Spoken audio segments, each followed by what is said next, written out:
Alors bonjour à tous. Aujourd'hui nous continuons la lecture de la chaîne d'or. Et nous en sommes rendus au verset 7 à 8 de l'évangile selon saint Matthieu, chapitre 7, que je vais lire. Demandez et l'on vous donnera. Cherchez et vous trouverez. Frappez et l'on vous ouvrira. Car quiconque demande reçoit, qui cherche trouve, et l'on ouvrira à celui qui frappe. Alors tout de suite nous commençons avec un commentaire court de saint Jérôme qui nous dit: Notre Seigneur nous avait défendu plus haut de demander les biens temporels. Il nous apprend ici quel doit être l'objet de nos prières en nous disant: Demandez et vous recevrez. Et saint Augustin de compléter, ou bien dans un autre sens, la défense qui nous fait de donner les choses saintes aux chiens et de jeter les perles devant les pourceaux aurait pu faire dire à quelqu'un de ceux qui l'entendaient, dans la conviction de son ignorance: Pourquoi me défendez-vous de donner aux chiens ce que je ne possède pas encore? C'est pour prévenir cette question qu'il ajoute: Demandez et vous recevrez. Saint Jean Chrysostome donne encore une autre interprétation, une autre explication, où il dit que notre Seigneur vient de donner à ses disciples quelques préceptes qui ont rapport à la prière, tels que celui-ci: Ne jugez pas, et vous ne serez pas jugés. Il ajoute donc très à propos: Demandez et il vous sera donné, comme s'il disait: Si vous montrez cette clémence à l'égard de vos ennemis, partout où une porte sera fermée, frappez et on vous ouvrira. Demandez par les prières que vous ferez jour et nuit.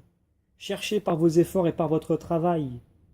Ce travail, sans la grâce de Dieu, ne vous donnera pas la science des Écritures. Et cette grâce, vous ne l'aurez pas non plus sans l'application à l'étude, car le don de Dieu ne s'accorde pas à ceux qui ne font rien pour l'obtenir. Frappez donc par la prière, par les jeûnes et par les aumônes, car de même que celui qui frappe à une porte, non seulement élève la voix pour se faire entendre, mais encore frappe de la main, ainsi celui qui fait des bonnes œuvres frappe par ses bonnes œuvres elles-mêmes. Et vous me direz peut-être: ce que je demande, c'est de savoir ce que je dois faire, et la grâce de le faire. Comment donc puis-je le faire avant d'avoir reçu cette grâce? Faites d'abord ce que vous pouvez, afin de pouvoir plus encore. Pratiquez ce que vous savez, pour savoir encore davantage. Ou bien encore, il avait commandé plus haut à tous les chrétiens, et surtout aux docteurs, d'aimer leurs ennemis. Il leur avait ensuite défendu de donner aux chiens les choses saintes, sous prétexte de charité. Et maintenant, il leur donne ce sage conseil: Priez Dieu pour vos ennemis, et vous obtiendrez ce que vous demandez. Cherchez ceux qui sont morts dans leurs péchés, et vous les trouverez. Frappez à la porte de ceux qui sont dans l'erreur, et le Seigneur vous l'ouvrira. Ou bien enfin, comme les préceptes qu'il a donnés plus haut dépassent les forces humaines, il élève ses disciples jusqu'à Dieu dont la grâce ne connaît rien d'impossible, en leur disant: Demandez et vous recevrez, de manière que ce qui surpasse les forces de l'homme soit rendu possible par la grâce de Dieu. Dieu a placé la force des autres animaux, ou dans l'agilité de leur course, ou dans la rapidité de leur vol, dans leurs serres, dans leurs dents, ou dans leurs cornes. Mais il a voulu être lui-même la seule force de l'homme, afin que, pressé par le sentiment de sa faiblesse, il ne pût, un seul instant, se passer de Dieu. Et maintenant nous tirons un commentaire de la glose. Il nous dit ceci: Nous demandons par la foi, nous cherchons par l'espérance, nous frappons par la charité. Vous devez d'abord demander pour avoir, puis chercher pour trouver, puis mettre en pratique ce que vous avez trouvé, afin de pouvoir entrer. Et Saint-Rémy de compléter: Ou bien nous demandons en priant, nous cherchons en vivant chrétiennement, nous frappons en persévérant dans le bien. Saint Augustin, duquel nous allons prendre deux commentaires successifs, nous dit la chose suivante: La demande a pour objet d'obtenir la santé de l'âme qui nous donne la force d'accomplir les commandements. La recherche se propose de trouver la vérité, et une fois qu'on a ainsi trouvé la véritable vie, on parviendra certainement à la possession du véritable bien qui nous sera ouvert aussitôt que nous frapperons. Et dans un autre ouvrage, saint Augustin nous dit « Je me suis appliqué à mettre en quoi diffèrent ces 3 degrés de la prière. Mais il est bien plus naturel de n'y voir que la prière elle-même avec ses vives instances. Car notre Seigneur conclut en disant « Il donnera les biens à ceux qui les demanderont, et non pas à ceux qui chercheront et qui frapperont. » Et saint Jean Chrysostome de nous dire qu'en ajoutant « Chercher et frapper », le Sauveur nous fait un devoir de prier avec beaucoup de force et de ferveur, car celui qui cherche rejette toute autre pensée, et il est occupé exclusivement de ce qu'il cherche. De même, celui qui frappe est animé des plus vifs désirs. Saint Jean Chrysostome, encore une fois, nous donne un autre commentaire, où il nous dit que les pécheurs qui entendaient ces paroles, demandez et recevez, et vous recevrez, pouvaient dire elles ne s'adressent qu'à ceux qui méritent d'être exaucés. Pour nous, nous en sommes indignes. Notre Seigneur renouvelle donc sa promesse pour rappeler aux pécheurs comme aux justes la grandeur de la miséricorde de Dieu.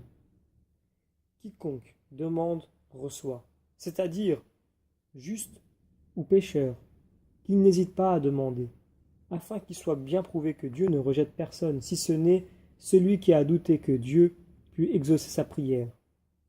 On ne peut croire en effet que Dieu nous commande de faire du bien à nos ennemis et qu'il n'accomplisse pas lui-même ce devoir de charité, lui qui est la bonté par essence. Saint Augustin, dans son 44e traité sur Saint Jean, nous dit qu'il est certain que Dieu exauce les pécheurs, car s'il ne les exauçait pas, c'est en vain que le publicain aurait dit « Seigneur, soyez-moi propice, à moi qui suis un pécheur. » Or, cependant, c'est par cette confession qu'il mérita d'être justifié. Saint Augustin, duquel nous allons enchaîner plusieurs commentaires, nous dit dans le premier que Dieu peut exaucer, dans sa miséricorde, celui qui le prie pour les nécessités de cette vie, comme il peut aussi refuser de l'exaucer par le même principe de miséricorde. Le médecin sait mieux que le malade ce qui convient à son état. Si ce qu'il demande est l'objet d'un commandement ou d'une promesse, il obtiendra certainement ce qu'il demande, et la charité recevra ce que la vérité tient en réserve.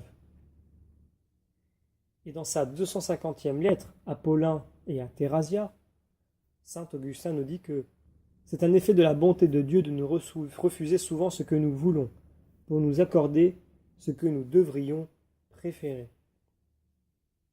Et donc nous terminons avec un court commentaire de saint Augustin et un plus long. Le premier où il dit que la persévérance nous est nécessaire si nous voulons obtenir ce que nous demandons. Et le deuxième où il nous dit que lorsque Dieu diffère de nous exaucer, ce n'est pas qu'il nous refuse ses dons, il veut simplement en relever le prix. Les choses que nous avons longtemps désirées ont pour nous bien plus de douceur lorsque nous les obtenons. Si elles nous sont données aussitôt, elles perdent pour nous de leur prix. Demandez donc, cherchez, faites des instances, en demandant et en cherchant. Le désir que vous avez de recevoir s'accroît. Dieu tient en réserve ce qu'il ne veut pas accorder immédiatement, pour vous apprendre à désirer grandement d'aussi grandes faveurs. C'est pour cela qu'il faut toujours prier et ne jamais cesser. Nous terminons donc ici la lecture des commentaires compilés par saint Thomas d'Aquin sur les versets 7 à 8 de l'Évangile selon saint Matthieu, chapitre 7.